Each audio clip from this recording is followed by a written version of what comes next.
සුබ දවසක්. ඔන්න ඉතින් අද මම අරන් ආවා ඉක්මනටම හදාගන්න පුළුවන් රසම රස චිකන් බිරියානි එකක්. ඉතින් මේක අපිට බත් වෙනම චිකන් වෙනම උය ඉන්න ඕනේ. මේක අපිට එකටම හදාගන්න පුළුවන් රයිස් කුකර් එකේ මම හදාගන්නේ. ඔයාලට ලිපේ වුණත් එකම භාජනයක හදාගන්න පුළුවන්. ඉක්මනට හදාගන්න පුළුවන් රසම රස බිරියානි එකක්. ඉතින් අපි බලමු මේක කොහොමද කරගන්නේ කියලා.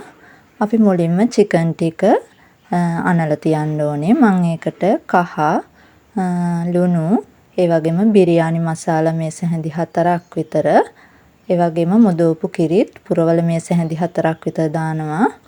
මම මේ චිකන් ග්‍රෑම් 500ක් ගත්තේ. ඔයාලා ගන්න ප්‍රමාණවල අනුව මේවා වෙනස් කරගන්න. මම හැමදේම ඩිස්ක්‍රිප්ෂන් එකේ දාලා තියන්නම්. ඉතින් මේක අනලා පැය පැයක් විතර සීසන් වෙන්න තියන්න. ඊට පස්සේ මම මෙතන බාස්මති 500ක් අරන් තියෙනවා සෝදලා අරන් තියෙන්නේ. ඊට පස්සේ ඉඟුරු සුදු ලුණු කරාබු නැටි එනසල් කුරුඳු පොතු බීලුණු ගෙඩියක් විතර කපලා අරන් තියෙනවා. ඒ වගේ ලොකු තක්කාලි ගෙඩියක් අරන් තියෙනවා. ඉතින් අද මම රයිස් කුකර් එකේනේ හදන්නේ. ඒකට මට තෙල් දාගන්න හැටි පෙන්වන්න බැරි වුණා. තෙල් ටිකක් එකතු කරනවා. බටර් හරි ගන්න පුළුවන්. ඊට පස්සේ අපිට මේකට කරාබු නැටි එනසල් කුරුඳු පොතු රම්පේ කෑල්ලක් වගේ දාගන්න සුවඳට. ඊට පස්සේ ඒ ටික බැදෙනකොට තමයි සුදු ලුණු ඉඟුරු ටික මේ විදිහට මම එකතු කරේ. ඉතින් මේක හොඳට කලවම් කරගන්න රයිස් කුකර් එකේ ඉතින් චුට්ටක් අමාරුයි මොකද ඕෆ් වෙන හින්දා ඒක බලලා පියන වහලා ඔන් කරලා තියලා එහෙම කරගන්න. ඔයාලට තියෙනවා නම් බේ ලීෆ් ඒ වගේම බිරියානි මල් එහෙම මේකට එකතු කරගන්න පුළුවන්. අද මට එව්ව නැහැ. ඒකින්ද මම රම්ප කොලයක් එහෙම දාගත්තේ. ඉතින් මේ ටික බැදීගෙන එනකොට කපාගත්ත බීලුණු ටික දාගන්නවා. ඒකත් හොඳට මේ විදියට කලවම් කරගන්න. චුට්ටක් විතර මේක තෙලේ බැදෙන්න දෙන්න. රයිස් කුකර් එකේ පියන වහලා චුට්ටක් බැදෙන්න දෙන්න. ඊට පස්සේ ආයෙ අපි මේ විදියට කලවම් කරගන්න ඕනේ.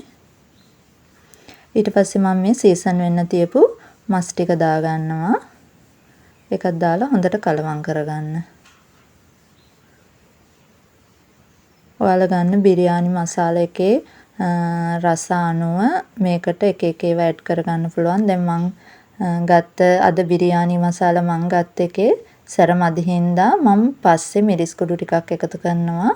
ඔයාලට අනන වෙලාවටම බිරියානි මසාලා එකේ සැර මදි නම් මිරිස් කුඩු ටිකක් එකතු කරගන්න පුළුවන්. ඊට පස්සේ මම තක්කාලි ටිකක් දාලා කලවම් කරලා මේ විදියට වහලා ටිකක් ඉදෙන්න තියනවා මේක. ආයි මේ විදියට විනාඩි 2-3ක් තැම් වෙන්න තියලා ඇරලා හොඳට කලවම් කරන්න.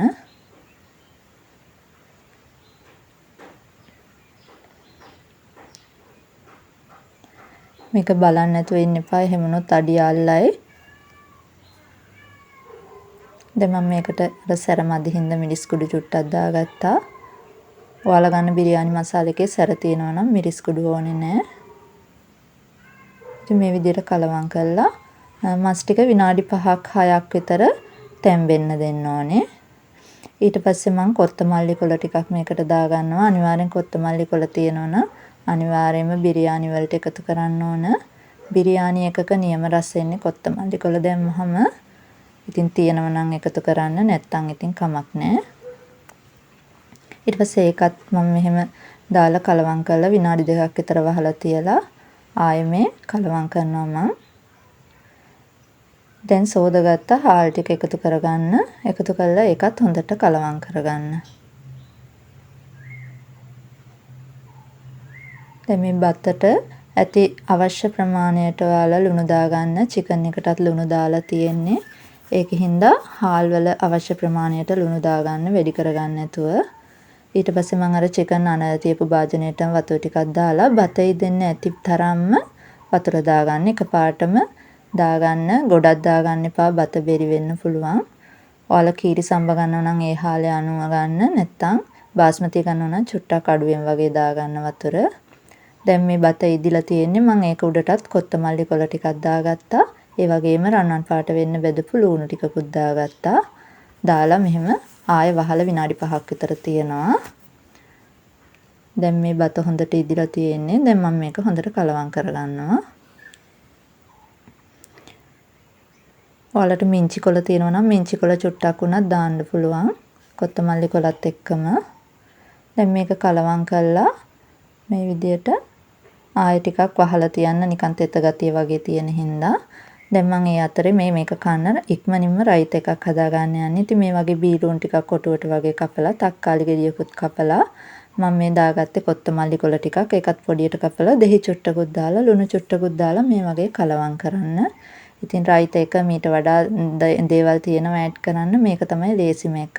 ඊට පස්සේ මුදවපු කිරිත් මේ සැහැන්දක් විතර දාලා හොඳට කලවම් කරන්න. ඉතින් එච්චරයි. ආයෙ ඔයාලට ඕනනම් බිත්තරයක් තම්බලා ඒක චුට්ටක් තෙලක බෙදලා ගන්න පුළුවන්. ඔයාලා කැමති විදියට මේක කන්න දේවල් හදාගන්න. ඉතින් මගේ බිරියානි එක දැන් හරි. මෙන්න මේ විදියට තමයි හැදුනට පස්සේ බිරියානි එක තියෙන්නේ. ඉතින් මේක ලේසියෙන්ම හදාගන්න පුළුවන් රසම රස බිරියානි එකක්.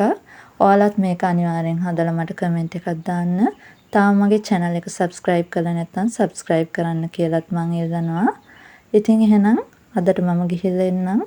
ඔයාලට සුබ දවසක්.